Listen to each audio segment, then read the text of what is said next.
In some cases, their minds are shallow and their hearts are hollow. Their views are for them with nothing to follow. They will claim that they have the shoes that are made for walking, but the shoes will not walk over you unless you let them. Thank you.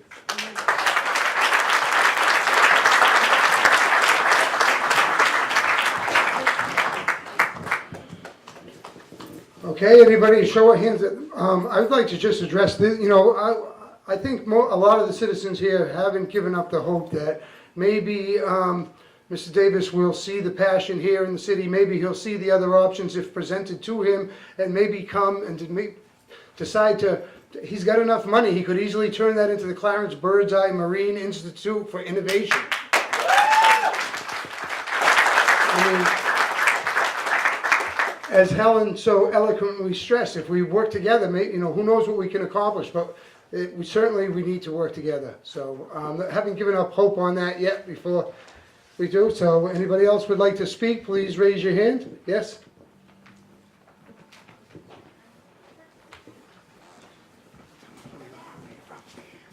My name is Susanna Altenburger. I live of all places in West Gloucester. I hear that electric light before downtown got electric light. I'm obviously not a comedian. We speak about spirit here. I was drawn to Gloucester because I knew there was a particular guy who lived here, and he was publishing all over the place. First published in 1948, and what was he publishing on? He was publishing on working watercraft. He ended up being a designer of boats, Phil Bolger, B-O-L-G-E-R.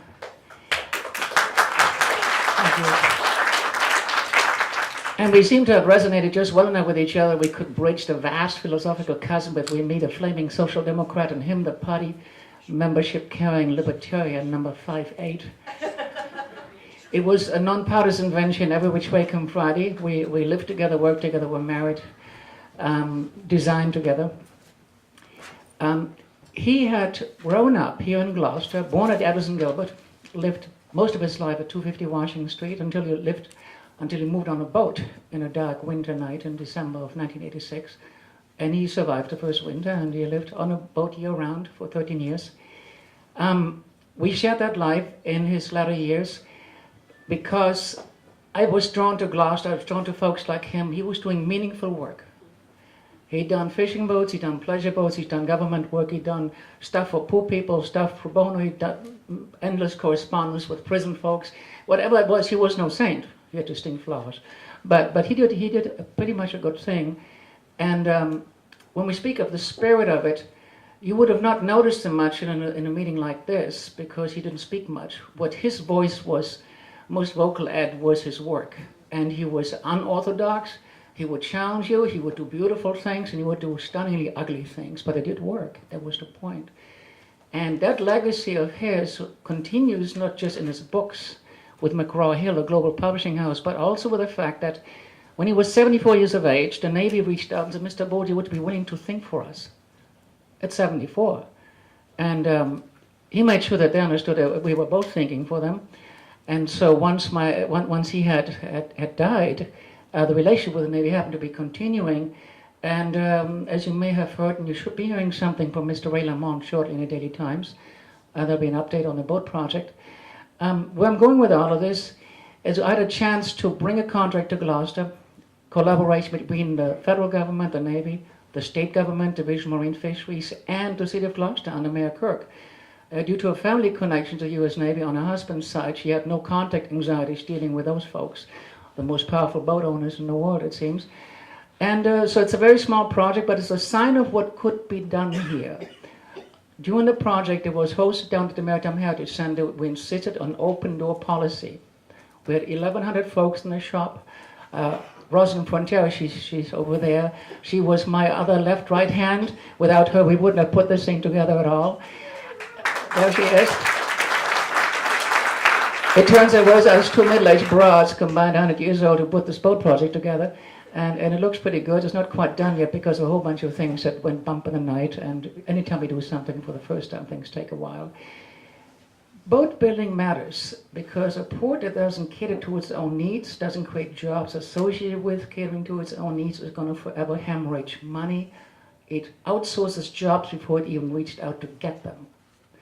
So it does not help after pushing for 9 years now to do more of this work. Fortunately, the Navy came through on this, along with the mayor. But it doesn't help when some folks in the community development universe in town say we shouldn't be doing boat building in Gloucester. This is not the place we should be doing. Suzanne, we think other places might be more suitable. That's a catastrophic mindset. It's not planning, that's just selling out. That's defeatist, it's backwards, it's just fumbling those sticky little game pieces on a Monopoly game board, and you think there's going to be wisdom in how you move those things around. And I think Mr. Davis, unfortunately, has to have a similar, very small reflex, because this Gloucester thing doesn't matter to him much. He's got other fish to fry. He may even think he was doing something good, but obviously he needs to be, he may need to do some more homework, what he could be doing instead.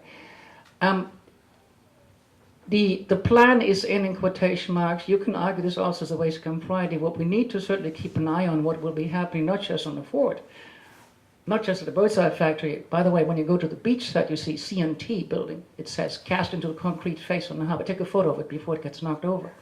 CNT is Cunningham and Thompson, my late husband's family. My husband's middle name is Cunningham, not related to our legal team here in town, but CNT has been around since the late 1880s.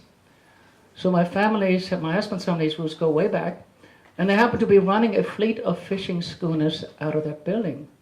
They had the schooners on the harbor side and the demonstration on the seaward facing side. And old maps from 1898, or 1889 rather, will show those names on it.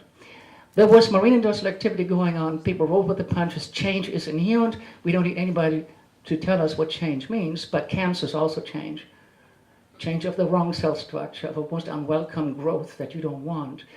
So I'm here to advocate, and it's been kindly, and I'm much appreciative of this fact by a number of speakers. It was mentioned that indeed advanced boat building, low carbon boat building, as green as we can get boat building, should be pursued here piece by piece to build more and more momentum. These are not jobs that can be outsourced, because most of these projects are essentially semi, if not full custom, and you do not outsource a full custom job to China or to India or even to South Carolina for all I care.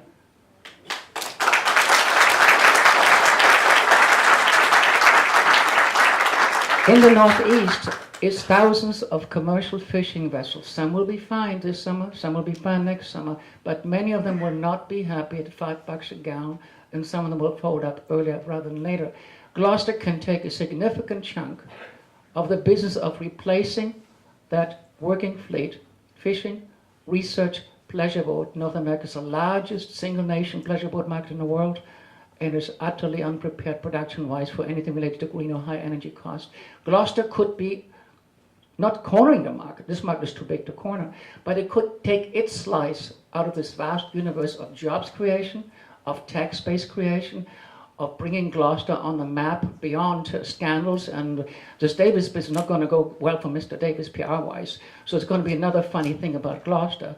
Folks like me and like Emma Loy and other folks, Emma Loy is way more successful than I've been in these last 10 years of my efforts here, but folks like us who are trying to push a productive agenda, jobs creation, we need to push this further along. Anybody who decides we don't need to do this, we should look at with a leery eye, and we may want to let them know in person that they may want to actually consider, focusing their professional energies in other places where that might work. Thank you for your patience, and keep watching what's happening on I4C2. I would propose, this one more short paragraph, I would propose that we need to have one more time a full-tilt community discussion of all 21 projects that were actually proposed there. We never had that. There was no newspaper series. There's been no discussion. We should assess these proposals as to their merit and as to their jobs creation potential, because if you think the ball is rolling, the plan is in, I4C2 is the crown piece. Thank you.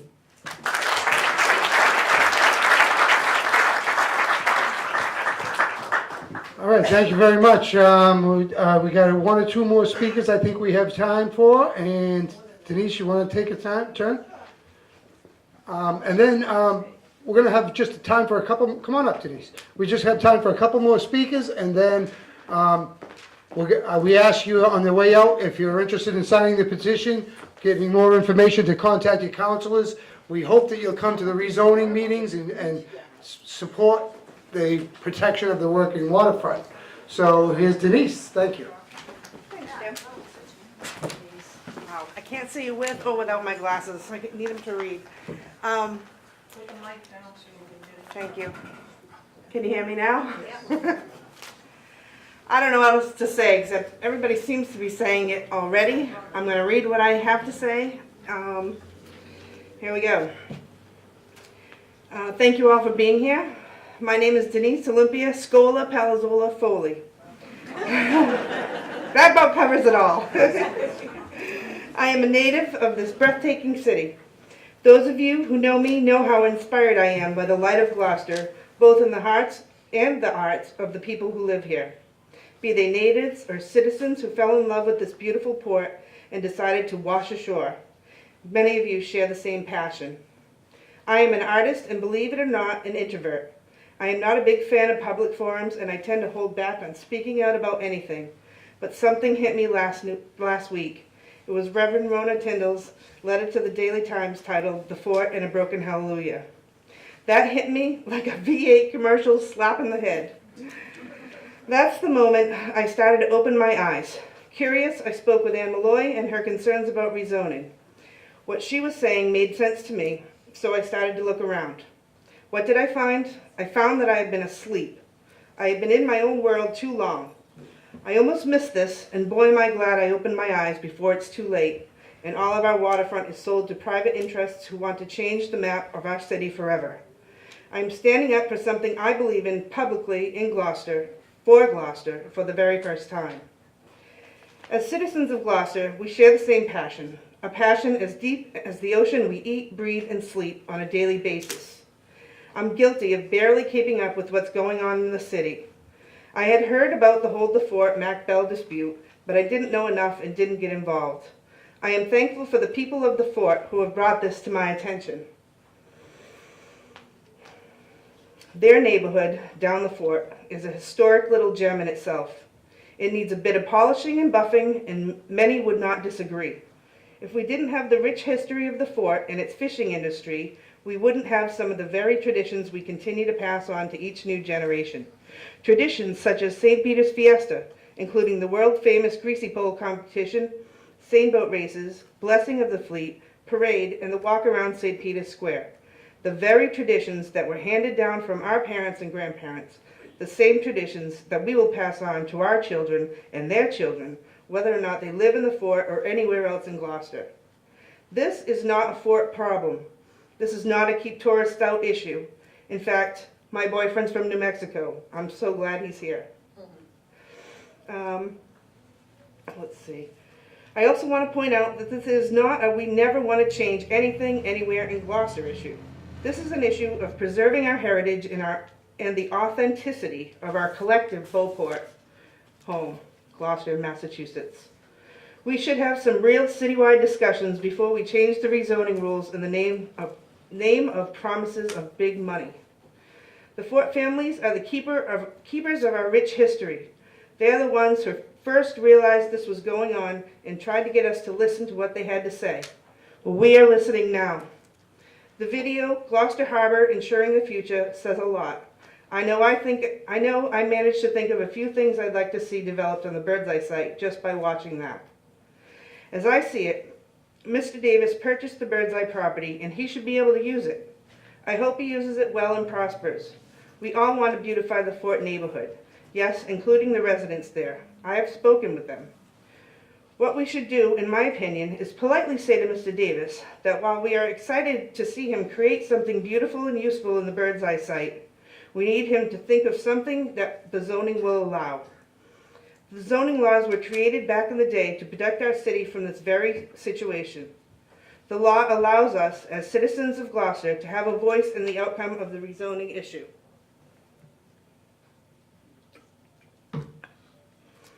Again, I am new to this, and I'm still learning about development and zoning, etc. Not because I want to, but because I feel I have to at this critical point in history. Gloucester is growing and changing and charged with so much positive energy. Why can't we have a discussion so it will be a win-win for everybody? Like I said, I don't mind if Mr. Davis develops it, but rezoning the fort to do it should not be an option. He obviously had to know about the issues that have kept that